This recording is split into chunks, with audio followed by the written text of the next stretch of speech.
Meet Da Crew Podcast. We are the change we desire to see in this world. If you won't change, you have to be the change. We are looking for 3 more hosts to join our team. If you have a message for the world and would like to be a part of the hottest new podcast and media network rocking the podcast world right now, join Da Crew Podcast and Media Network. Looking for a little exposure? Allow each TIA Enterprises the opportunity to share your brand around the world. We will work with you to develop a package that fits your budget. Contact AEA via email and schedule a consultation. Crewpodcast 2023@gmail.com. We are the change we desire to see. Are you tired of the burden of past financial mistakes weighing you down? Look no further than BHG Credit Solutions, the industry leader in credit repair. We understand the challenges you face: charge-offs, late payments, bankruptcy, and those daunting student loans, but don't let them define your financial future. Here at BHG Credit Solutions, we've got your back. Our team of dedicated professionals specializes in turning credit adversity into opportunity. We'll work tirelessly to dispute inaccuracies, negotiate with creditors, and to develop personalized strategies tailored to your unique situation. Our proven track record speaks for itself. Countless satisfied clients have seen their credit scores soar.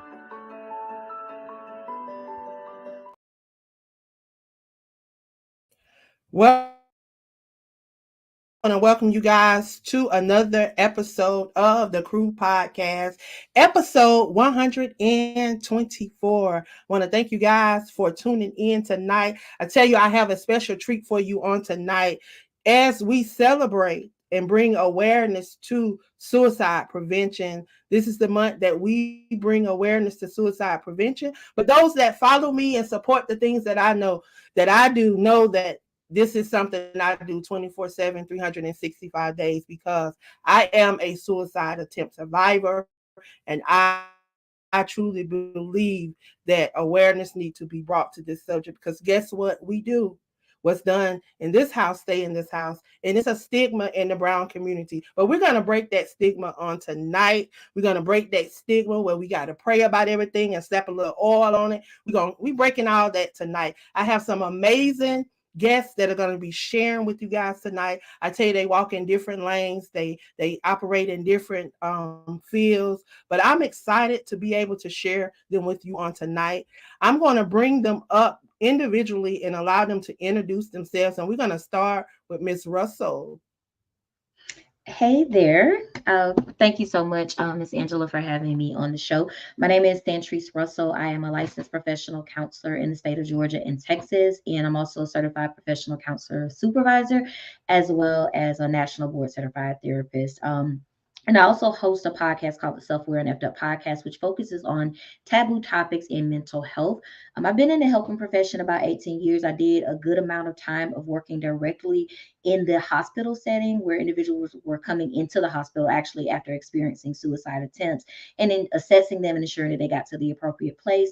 And for the last 7 years, I've actually been working for a national crisis line where we take incoming calls from our veteran and military callers, as well as just callers, civilian callers who are experiencing suicidal ideation and need additional support. And so I've been in the field for quite some time. And I've also had personal struggles around suicidal thoughts and things of that. So I'm definitely looking forward to just, engaging in dialogue with you guys tonight and really just being able to bring awareness, because we don't talk about it enough within our community. And I really, really love what you are doing with this. So thank you so much.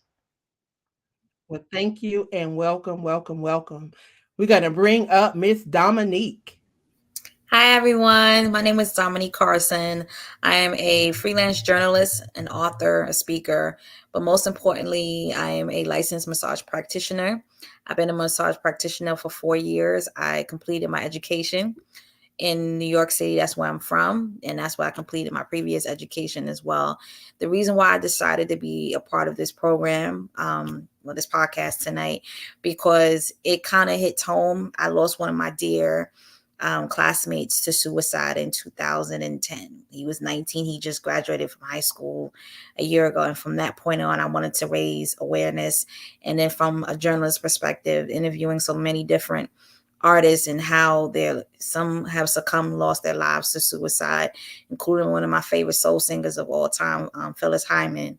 And I just think that if they had the resources that they had then now, maybe a lot of situations would be different. So I just feel like I just want to use my voice and my artistry as a journalist and now as a massage practitioner to raise awareness about this going issue in our community, advocacy about wearing a semicolon to show that your life doesn't have to, have a period. It can go on, and that if I can be a vessel to encourage that, why not? Awesome. Well, welcome. Thank you for joining us. Miss Jones. Oh, hey. Didn't want to let you up. Thank you. That's Welcome. I was coming a little bit of something. Hey, everybody. Thank you so much for having me. Thank you, Queen Angela. Thank you to the guests who went before. So, hey, I'm Steph or Lilac Calandra. I'm a marriage and family therapist. I'm a minister. I am a mindfulness life coach. And I really believe I've been put on this earth to help people get back to the best versions of themselves, right? I got into the field because I was born and raised in the church. And I recognize that there's so much untreated trauma in the church that someone who's in the church has to go out, get their credentials, go to school, and then come back and speak the language of the church so that those who are hurt, those who have been cast down, beat down, downtrodden, forgotten about, traumatized, can start to heal. And we don't talk about the taboo things in our community, as you were saying in the opening credits, Queen. We don't talk about it enough. We are here to rip the covers off of suicide. We're here to expose it, shine the light on it, take away the shame, the guilt, and embarrassment. We're here to meditate through it. We're here to pray through it. We're here to just sit and breathe through it and let people know that we're all in this together. I had no suicide attempts. I had many suicidal ideations when my parents got divorced and I was 11 going on 12. So this also hits home for me. I work right now in a high school, and we know that youth suicide rates are on the rise. I have been planted there by Abba Yah himself to help these students make sure that they are going to live. The goal is to live. And anyone listening, we want you here. You matter. I love, Dominique, that you mentioned the semicolon. Your life does not have a period, but there's more to your story where we love you and we want you here. So thank you so much for having me. I really appreciate you. Thank you and welcome. Mr. Larry, welcome. Greetings. How's everybody doing? I'm Larry Penton. Everybody calls me LP for short. I am a retired paramedic firefighter or fire medic. I'm a CEO also of a company called Penton Pending Consulting Solutions, LLC. I do a number of things, post and pre-retirement. So I was in EMS and fire from 06 to 2020. I retired as a COVID medic. And I'm from St. Louis, Missouri. We relocated to Charlotte, North Carolina. And a year later, I started this consulting firm. A lot of what we did initially was virtual assistant type work. And because I still had my license and all my certifications, I was getting pulled in as a subject matter expert on public health, public safety, gun safety issues, nothing with the politics or the 2A or the Second Amendment stuff. I'm also a certified BLS instructor. I teach first aid and CPR. I teach active shooter hostile events or active shooter issues, drills, consultation, stop the bleed, and a number of other things. I'm also a podcaster. I have a show called Trigger Warning Talk Podcast, all 4 words, streaming on all the major platforms. And you can watch them on Spotify as well as our YouTube channel, which is the company name. And we cover 5 areas on the podcast. We talk about domestic violence, human and sex trafficking, sexually based offenses, true crime. And at the end of every episode, we cover a missing person case. 99% of those are melanated folks because we want to bring the same energy and media coverage to those missing individuals. There's no other podcast land that's run by a man who's a first responder, who is covering all 5 of those topics in one podcast. It's uncensored conversations. We exchange information and we provide a bunch of resources in every episode for all the viewers and listeners. We're going to have a great conversation tonight. Let's go. Amen. Amen. Well, I definitely thank you guys for taking time out of your schedule to join us and to help us bring awareness to suicide. Like I mentioned in the beginning, I am a suicide attempt survivor. I attempted suicide so many times, and it was a dark place in my life. You think I lost my mom 12 days after my 16th birthday. My dad wasn't really in my life at the point in time when I thought that he would really step up and be a part of my life. He walked away. So I dealt with a lot of abandonment issues, a lot of things that I didn't know what I was dealing with. Like I didn't know that I was dealing with PTSD and depression for over 15 years until I went through domestic violence. And that's when all of this stuff come up.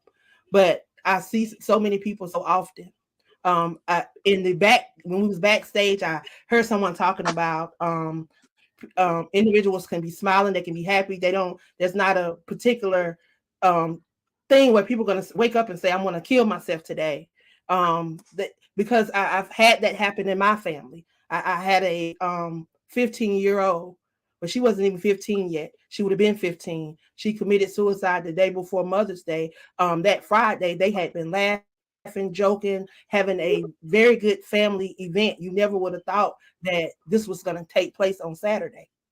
So I just want to break through some of the stigmas that run around in our community. Like people don't want us to talk about things that are bothering us. What go on in this home, stay in this home. Be strong. That's what I was told for so long. What if I don't want to be strong? what if what if I don't want to be strong? What do I do if I don't want to be strong? Because there may be somebody out there today. Because I'm not a professional, and I'm so glad that we have all these professionals here because I want to know, what do I do if I don't want to be strong? Because I'm sure there's some people out there that want to know this, that are putting on these, we put on these masks. We're putting on these masks, and we need to take these masks off. We want people to know our true identity. So how can I not be strong? Who wanna tackle that? I just want to be free, and I don't want to be strong.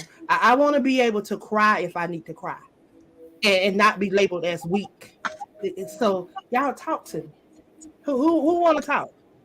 I'll jump. Ladies I'll jump first. in. Oh, Ladies first. thank you, brother Larry. You're the bomb. I'll jump on it really quick, then pass the mic. What I realize is, especially in the Black diaspora, right, our strength has been weaponized against us. We're so strong, and everyone sees us as strong. We're so strong that when we get into the doctor's office, they think we don't need the same amount of medicine as anyone else. So they think that we don't need to stay in the hospital as long as anyone else because we're so strong, right? Our strength, our resilience is now a weapon that is used to attack us. Really, I don't want to be strong anymore if it means that I can't get help, if it means that someone's not going to ask me what's wrong. You see the signs or you see the sayings, check on your strong friend. Why do we have to do that? Because everyone forgets about the strong person. Strong people need help too. It's an and, it's not a but or it's not an or. It's an and, it's a both. I can be strong, we can be strong, but we can also need a ton of help. It's those who are looking weak or presenting weak or maybe victim mindset who get all the help. That's not fair. You can be tough, you can be strong. It's also so important to be vocal about what we're going through, right? Finding that, absolutely, Latanya, we're so strong that people assume we can handle everything. As the people, we need to stop assuming that. If we see someone who's exhibiting strength and being strong and they're always able to smile and go through, still check on them, right? Still make sure that they're okay, because we hide a lot of things, right? We put on the facade and the mask. I also want to say to the strong people, and from one strong person to everyone else who's strong too, it's okay to be vulnerable. It is okay to find your safe space and be vulnerable. We can't get mad at people who don't know what we have going on when we keep everything closed in like a vault. Mm-hmm. Find your safe space, find your people, and share and let go and release. Be careful who you share with, right? If don't ignore the feelings inside. You know if you shouldn't be sharing with someone, but Yeah. keeping everything inside makes us so vulnerable to suicidal ideations, to all manners of attacks and mental illness. Share, be vulnerable, and those who see strong people still check on them, even if they're annoyed. I don't need help. Inside, they're like, "Oh, I'm so grateful." So we're all in this together. It's pouring into each other's cups. That's what's gonna do it. I agree with you 100%, Steph. I think we need to change the narrative that vulnerability is a form of strength. Right. Like when you're tearing, that's cleansing, that's letting go, that stuff being released. And I can, agree to what you were saying, coming from such an urbanized background in East New York, Brooklyn, and being around so many alpha women in my life, from my mother to my grandmother. I think, and I've had a very close relationship with my grandmother. I think in the last 23 years of my life before she passed, I've only seen her cry 4 times. Wow. And that means she held a lot of stuff in, because you taught from the school, you got to be strong, you got to be tough. I don't want nobody seeing me with my pants hanging down. People take advantage of your vulnerability. And that's when you have to say, be mindful who you tell your business to, or be mindful who you could be vulnerable with. But that's when your faith and your strength will come in, and that discernment will give you the opportunity to determine which people should you have in your space, should you have in your circle. A lot of those things have to be evaluated along with you being vulnerable, but we have to change the narrative. And sometimes that's very difficult when you're coming from a particular upbringing, but that doesn't necessarily mean that it's not possible. But that's coming to terms, and that's what we were talking about in the break, that your mindset has to change. And that could be a very weak mindset, because what's the point of me being strong if my life is at stake, if my mental health is at stake? I don't think God will want us to be strong and not express our emotions, not express our vulnerability, just saying that you're human and that is okay. But don't have stuff bottled in, because it's a matter of time before it just falls apart. And that's not what you would want. So I definitely agree that the narrative has to change. Yeah. And we really have to do a better job just overall in our community of just being open to talking about the stuff that goes on behind closed doors. Because, I see the comment here, there's so many things hidden behind the smile. And I know for me personally, I've hidden so much behind my smile and gone through rough periods of dealing with suicidal thoughts and still having to work with people who are also dealing with those sort of things in their lives. And so it's really important that, that you don't hide behind that smile and you reach out to your support system. It needs to be the right support system, to your point, Yes. but at the same time, you have to have people in your corner that you feel safe enough to say, hey, you know what? I'm not okay today. I'm not okay right now, and I need some extra support. I might need you to check on me a little bit more often because I don't want to be strong right now. I need that extra support. So I think it's taking off the mask, as you said earlier, but it's also being able to know that even when you're by yourself in those low moments, that you can't do this by yourself. We are community based people, and we Yes. need our tribe in order for us to be able to move through life a little bit more smoothly. Yeah.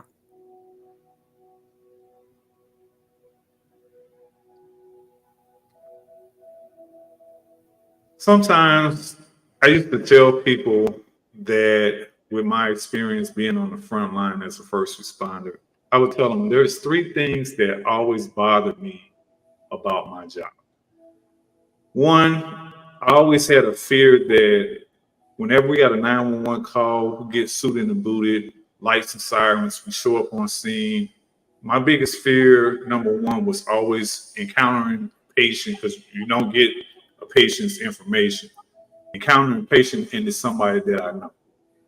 Mm. The other thing was I always told Mrs. LP that I want to come back home the same way I went to work, healthy, happy, and whole.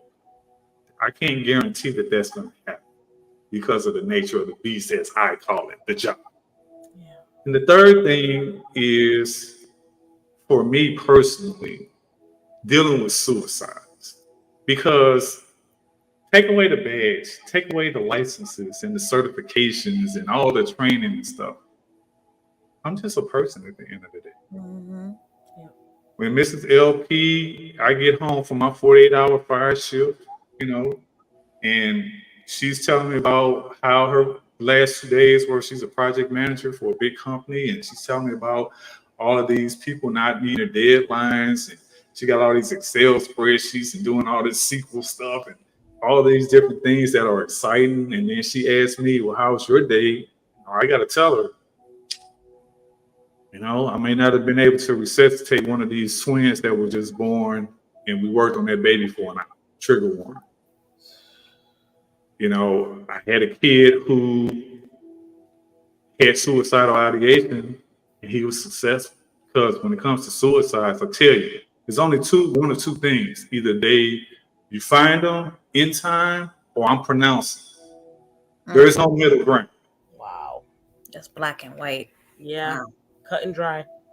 And the other thing is, and I'm glad that you said this, Ms. Dominique, men, 70 to 80% of suicides are committed by men, or those that identify as men. No disrespect to anybody. Mm-hmm. 70 to 80%. We got to deal with this stuff head on. No more burying your head in the sand. It doesn't happen to me. It doesn't happen in the community. It doesn't happen in the neighborhood. It doesn't happen in my mind or whatever. We all got something to share, and we're going to talk about it. Yeah.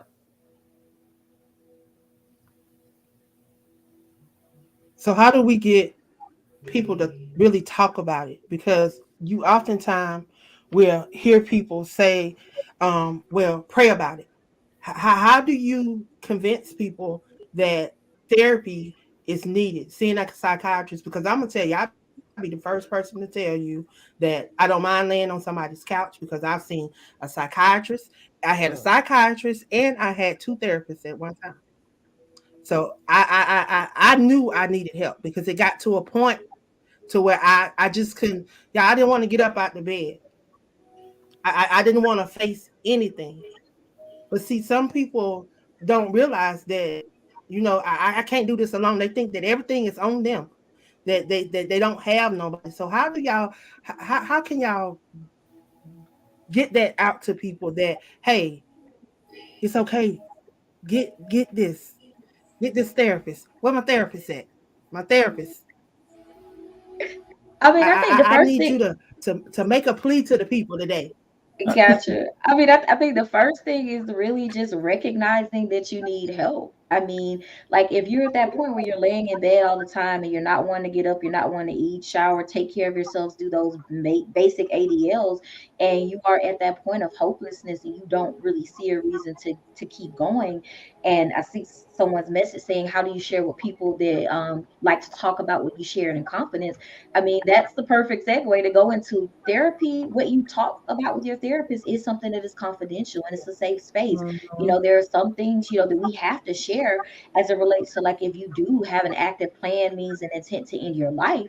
But as it relates to just being able to share and build those coping skills, that's something that you can get from a therapist, and it's something that will stay with that therapist unless you are actively at risk of hurting yourself or someone else. And so if you see that you need that extra support and you don't have anybody else in your life that you feel like you can talk to, that's the perfect time for you to reach out and be able to connect with someone that can help you through that process of really exploring your feelings and really identifying, okay, well, what is it that's causing these feelings of depression? What is it? Is it something long-standing? Is it because of life circumstances? Because there are a lot of different stages in terms of people who are contemplating suicide. Sometimes when you're in that pre-stage, they may not be there. You may not be ready to get help. But if you're at that point where you really, really feel like you're going to act on those thoughts, at that point, you definitely want to connect with a therapist, but you definitely, if it's something right there in the moment, real time, you want to reach out to something like 988 and speak with a crisis responder at either at your local state. And you want to be able to connect with someone that can walk you through that moment in the present moment, so that you're not acting on those suicidal thoughts.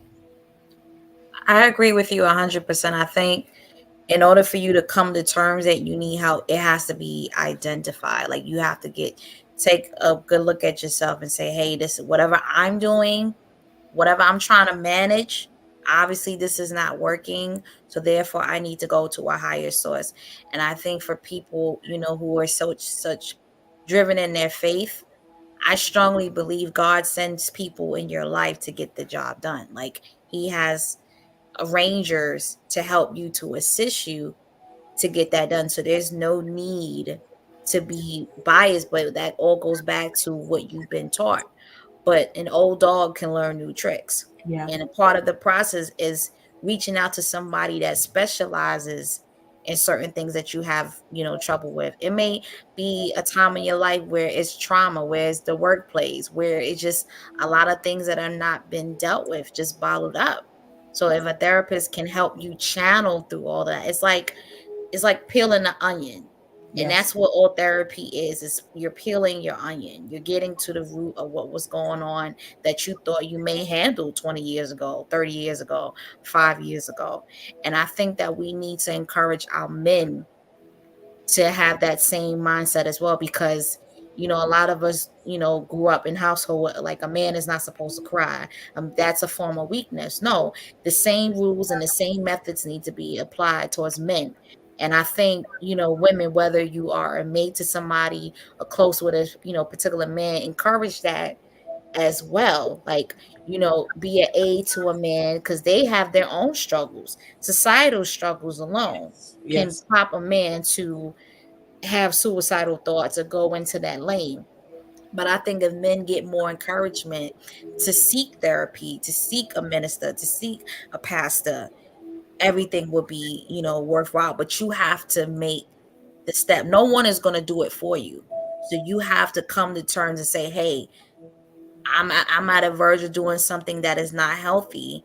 And I have to get to a point like maybe I need to seek professional help. Maybe I need to take it at a higher level to save my life. Absolutely. I really just echo all the words and sentiments that have already been shared. I mean, Dominique, I like that you mentioned the onion, right? When you peel the onion, you're peeling it back, it makes you cry. So there will be emotions that are there. There's always going to be something that comes up. When I get into sessions with clients, right? And after we've had our first session, or maybe the first couple of sessions, they're always like, I wish I had done this sooner. Right? I see the head nods, right? I wish I had done this sooner. Sometimes we build up this whole scenario in our head. They're going to know all my secrets. They're going to share my secrets. They're going to say this. They're going to say that. Here's the reality. And as my fellow therapist said, we cannot share. We are bound by law and we cannot share what has been said in our sessions. It is the best thing to talk to someone you really don't know. You can tell it all. You know what I mean? It's Yep, different and than non-biased. non-biased. It's different than talking to someone who's your mother, your sister, your cousin. There's certain little restraints, little filters that you put on your mouth. When you talk to someone you don't know, it's like blood. You just share, right? And here's the thing too, especially me being in ministry, I really have become the keeper for shepherds, pastors, and those who are in ministry, right? There are so many pastors who commit suicide or leave their jobs, leave their pastoralship on Monday, the Monday after they preach, right? Because the stress and the pressure is too much. Yep. No one wakes up and says, today I think is the day no. There's a seed that's been planted. And before we started recording, there's a seed that's been planted.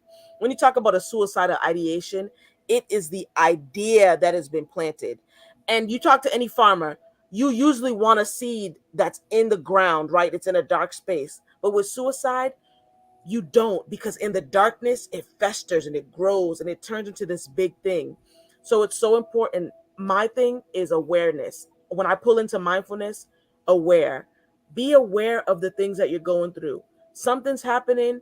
You're not having good relationships. I don't mean romantic relationships. I mean, you're having issues with your mom, with your dad, on your job. You're switching jobs every year. There's things going on. Recognize the patterns that are inside of yourself. The awareness is key. Recognize how you're feeling. Right. Do you want to get out of bed? No. Is your room very dark? When someone calls, hey, you want to hang out? Oh, no, you just want to stay by yourself.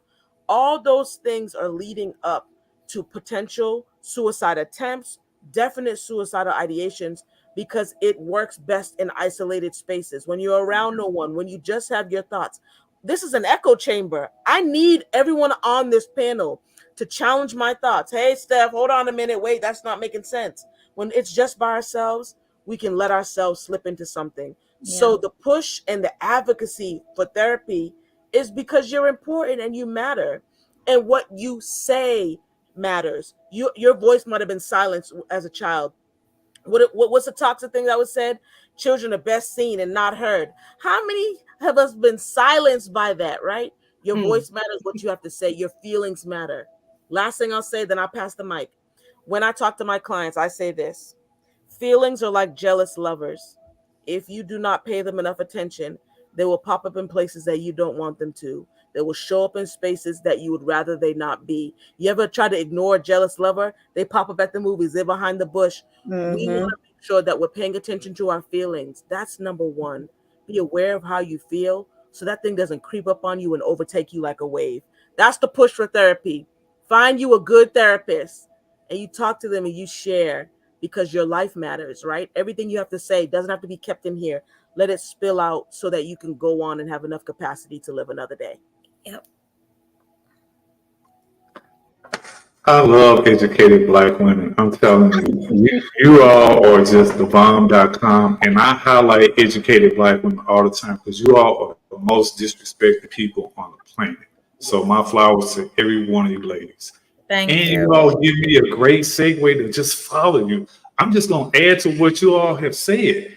Let me talk for the men because, typically I'm either the only guy or one of a few guys that come on these platforms that have these discussions. I'm okay with that because I can talk to all of these guys and I can talk to these other professionals, especially the first responders. So one of the things I'm going to talk about is from the male perspective. Now, the men don't meet over my house every Wednesday night for cigars and brand. However, I can speak as a man when it comes to the effect of emotional suppression and how it plays a huge role, not only in suicides, but just mental health. I say, and this is my quote, mental health crisis is the world's oldest continuous pandemic that's been around since the beginning of mankind. Yep. And it ain't going nowhere until we deal with the stigmas, the taboos, the stereotypes, the pain, the drama, the judgment, all of those things. We're going to continue to see suicides. We're going to continue to see homicides. We're going to continue to see these violent, critical incidents that I get breaking news stories about every single day. We're at over almost 500 for the year. And this is just almost mid-September. Crazy. As a boy, I remember having male cousins that were older than me and other male relatives that were in my family that they solidified that thought about emotional suppression. I would get gut punched. Hey, you can't cry. You can't show emotions. You're a sissy. You're all these tropes and all this stuff. I was told there were 5 reasons that it's okay for a male to cry. You want to know what they are? And I'm not going to even give it to you in any order because these were from various older men. You had to have a bone sticking out of your body. You had to be crushed between a couple of cars, falling off of a multi-story building. Somebody had to have died or was dying, or you had to maybe either won or lost a major sporting event. That's it. That's all. Anything else, gut punch, you're going to get called names. You're going to get just crucified, basically. Here's another thing that a buddy of mine said. He gave a couple examples. I threw in one, just for clarity. He talked about Will Smith, pre-slap. He talked about Tyrese Gibson. I threw in Michael Jordan. Tyrese Gibson, remember when he was on his IG and he was talking about the issues with the mother of his Yeah, kids? it was crying and He was crying. What happened, Miss Dominique? They made a crime meme out they of him, right? slandered that, made that a whole bunch of memes. It's Sandries. Michael Jeffrey Jordan, the GOAT, as I call him. Look, y'all can come after me if y'all want to. I'm just saying. Mm. Michael Jeffrey Jordan. I'll get to him last. Will Smith, pre-slap. The Entertainment episode on Red Table Talk. What happened? Miss Sandries, they made a crime meme out of him. Yep. Queen Angela, Michael Jeffrey Jordan. The night of his greatest career, on the night of his greatest career celebration, when he was enshrined into the NBA Hall of Fame. What happened to Michael Jeffrey Jordan? He made a crime meme out of him. Now, you take all of those guys, wealthy, celebrities, famous, if they can make crime memes out of those guys because they're sharing their emotions, what do you think LP if I get on some social media talking about my crap? Yeah. Good, bad, or indifferent. I don't want to be the butt of nobody's joke. I don't want nobody making no meme out of me. Men will hold their stuff in like it's just like men don't want to go to the hospital until their arm is hanging by a skin tag. Mm-hmm. You know, we just are trained and brought up and raised to hold everything in. It's that picture of Atlas. We got the world on our shoulder, and we carry that weight all the way until we're underneath that dirt on that earth that we're carrying on our shoulder. Yeah. I'll even go farther than that. I used to do a room in this app called Clubhouse, and we talked about men's issues. We called it the barbershop talk. I always say when men want to talk crap, they go to the bar, the barbershop. Mm-hmm. So I said to them, and I ran this room called Speak Sister Brother Speak Journal because I'm part of this organization. And we talked about journaling. And I said to the guys, I said, look, journaling is not girl stuff. It's not a diary thing. You don't even have to write in it every day. And for those men that are in opposition of it, and this is where the suicide stuff comes into play, because I said, you know, you have to get your emotions, because they're going to come out one way or the other. You're going to either implode and do something to yourself, or you're going to explode, and it's going to be, again, something that I get a call about in one of these breaking news stories. I'm a tactically trained EMS person there. So when I see these stories all the time, you know what happens in an active violent critical incident or active shooter situation? Because everything doesn't involve firearm, they just get most of the attention. They look for journals. We look for the journals, the paperwork. We go into the houses with law enforcement, and we look for any evidence to figure out why this person did what they did. And most of the journals and the writings of these people, either they were arrested or they were suicide by cop because they got into a shootout with the cops or whatever. Right. Most of the time, the letters that they left say, I didn't have anybody to talk to. Nobody wanted to hear what I had to say. Ooh. Nobody cared about what I had to talk about. I Man. tried to get help. I wanted to get help. I needed help every single time almost. Now, there are some people who just want their 15 minutes of fame, and some people who really have some issues. But for the most part, I'm telling you, when it comes to men, I say, get you a journal. I don't care if you got some post-it notes and some crayons or something like that. You need to write down what's in here. If it was good enough for Tupac, you can't tell me your hard head, but it's too good for you because he wrote his raps, he did his journaling, he did his raps, he did poetry, and he did artwork in it. If it's good enough for Pop, peace be upon his eternal soul forevermore, you can't tell me it's too good enough for you. We got to deal with these suicidal ideations before they become something that I got to pronounce this person deceased. Wow. Wow. Wow.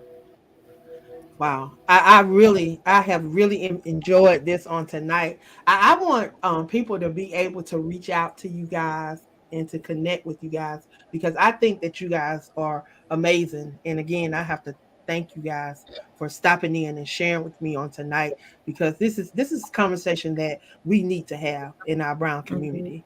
You know, we need to let down this wall that we've built up and we need to heal. We need to allow ourselves to heal. And the only way we're going to be able to do that is to stop allowing hindrance, stop walking with the ego and having the attitude, and show more love. That's how we're gonna be able to heal, and how we stop all the hindrance and stop worrying about what the next person think. And you gotta find out you and love yourself enough to say if something is going on, and if you don't have friend and family to help you, to seek out for professional help. Like they've made it, they're making it easy for you to get help now, because you can pick up the phone and call 988, and you can talk to Yep. a certified licensed person on the other end of the phone that can help you through. And if they recognize or feel like you need additional help, they will make that call and have someone come to that house. So, in closing, I want everybody to be able to share how individuals can follow you, how they can reach out for your services if they need your services. Because oftentimes there's people on here that just may need somebody to talk to.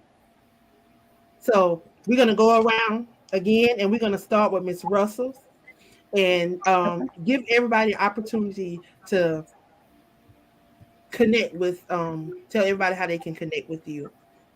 Okay. And if All you have right. something that you would like to share in closing, that you may not have been able to share when it was your turn, you have the time to do that now. Yeah. I mean, I guess I would just share, make sure that you connect with a good therapist if you're dealing with something like this. And also, like you said, reaching out to 988 if it is an emergent situation and you just need someone to talk to, whether it's 2 p.m. or 2 a.m., the line is always open in all of the states. If you hit 988 from your phone, it will connect you with the local crisis line in your area. So just making sure you connect with that. You can connect with me on all social media platforms under the handle at TreatyLPC. That's TikTok, IG, Facebook, YouTube, all of that. Just at Treaty LPC, you can locate me there. You can also visit the uniquedestiny.org website, and it's simply uniquedestiny.org, spelled the correct way. And that's how it can be reached. My contact information is my LinkedIn, full name Dominique M. Carson, my portfolio, dominiquecarson.contently.com, my Instagram, Dom Carson 90, my massage Instagram, D Carson LMT, and my Facebook, facebook.com/DMC 922. I just want to say, just from a massage therapist perspective, relieve your stress, get into any form of medicine that's going to help you reduce those suicidal thoughts, because you're channeling those motions that's being mismanaged, in addition to the extensive therapy that you're getting. And I think that we have to get out of this mindset that, oh, I'm too proud, I don't want nobody up in my business. That's the greatest love that you're giving yourself, is figuring out your issues, figuring out how you could be a better version of yourself. And the first step to that is changing your mind. And I could say, from a massage therapist, I deal with a number of people from all walks of life, from the early ages of 14 to almost 80 plus. And a massage in an hour can relieve so much elements that's going on from a psychological standpoint. Some people just need a massage to feel appreciated. And that's why I love my profession, because touch is such an innate desire that people have. And I think if we express that more of those suicidal percentages can definitely go down, because during the massage you inhibit a lot of those stress hormones and just releasing those endorphins and making you feel good and elevating your mood. So in addition to that, find things that are the opposite of what you're feeling. I know some people have channeled it into, from sports to boxing to, I know for me, boxing definitely helps, especially as a stress reliever. So find something that will allow you to channel those emotions healthy, and strengthen your faith in addition to that as well. Yeah, absolutely. And I love the piece about massage therapy, right? We talked about the somatic trauma that's sometimes in our body. So that's so key. But finding me on social media is as simple as typing in Selah, SELAH mindset. That's the name of my business. It comes out of the Bible, out of the book of Psalms.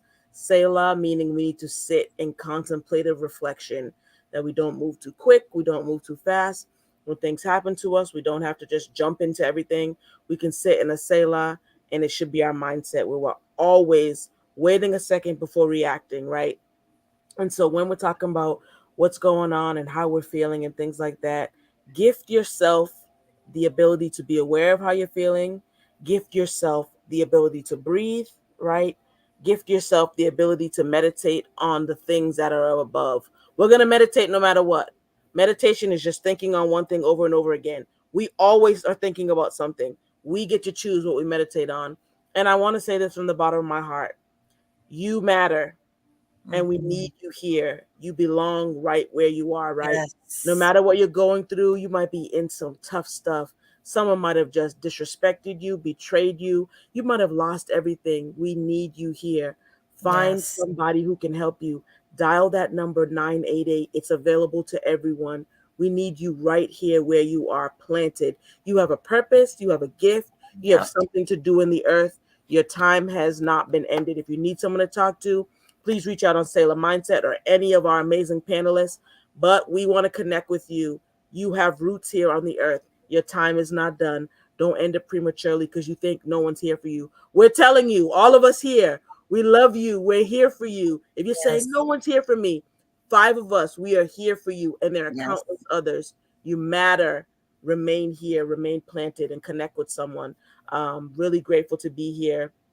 And I hope these conversations continue, right, on other platforms, that we take away the guilt and the shame and the embarrassment. If you've had suicidal ideations, if you've had a suicidal attempt or multiple, there's no shame, there's no guilt, there's no embarrassment. We eradicate that. We remove that. You are human. Yes. You are going through life, but you are still here, and we still need you desperately. So feel all that love, feel all that peace, feel all of that. And I hope you make the decision to stay and to remain. Don't be ashamed.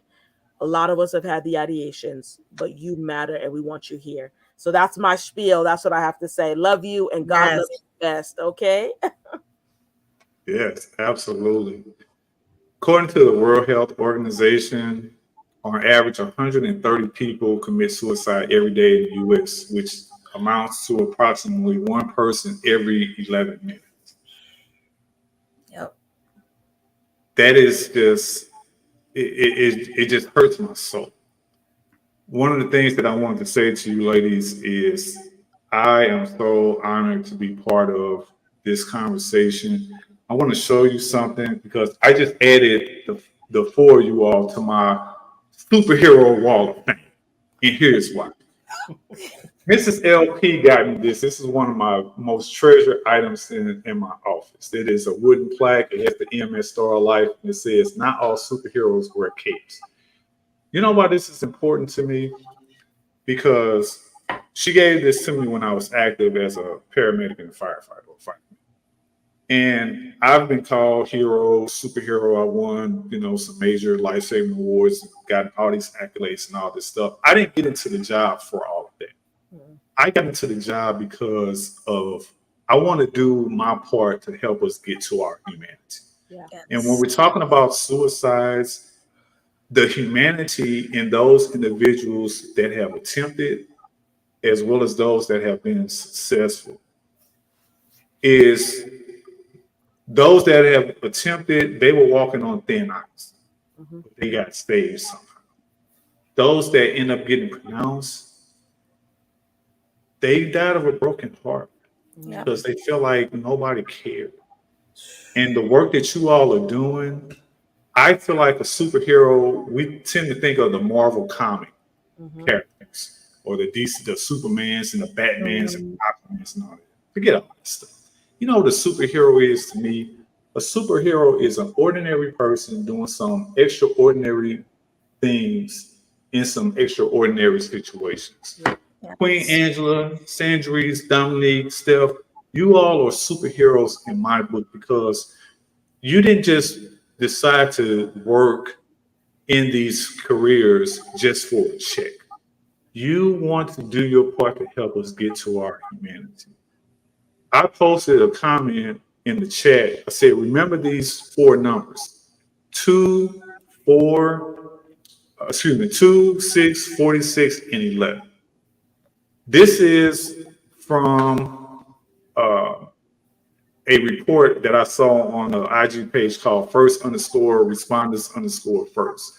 And it was showing the 2023 suicides year to date.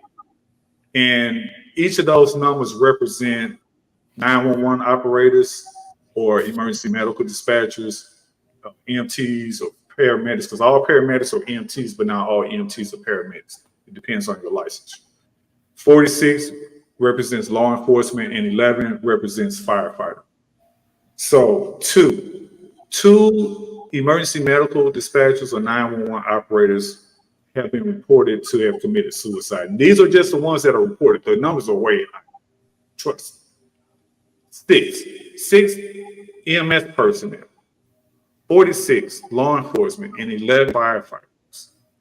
Those numbers are current, and these were reported through the site called firsthelp.org as of July 7th of this year. When I say those numbers are higher, trust me, they're a lot higher. I have worked with some individuals who, one committed suicide by cop, he was a EMT, another was a medic, two of them were medics. You know, this job has so many traumas that come with it. We see traumas all the time and we experience them also. And so as a first responder, again, my job is to come back home healthy, happy, and whole so Mrs. LP can be healthy, happy, and whole so I can minimize domestic violence in my household and or eliminate it.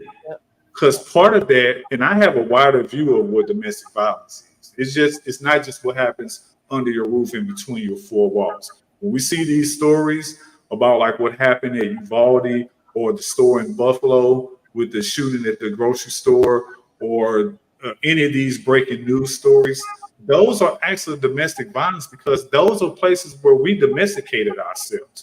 Your favorite grocery store, your house of worship, your school, your academic institution, your place of business, whether you work virtually or in a brick and mortar place, when violence happens at those places, they interrupt your domestic tranquility. And so we have to understand that when it comes to suicides, the onus is on us. And in closing, I'll say this. When we're talking about modalities, you're right. Laying on somebody's couch for 45 minutes doing the Q&A is not going to help. We just stop. Stop. So what we need to do is get people to understand that, yes, there are so many modalities out here. Medicine has its place. I'm not saying everybody needs to be on medication or a pill, but medicine has its place. You know, there's cognitive behavior therapy. If you have CPTSD, which is the complex PTSD or PTSD, EMDR is phenomenal for that. Yes. And I'm not even finished. Think about the metaphysical modalities. We're talking about massage therapy. We're talking about Reiki practitioners. We're talking about EFT, the tapping. We're talking about NLP, neuro-linguistic programming.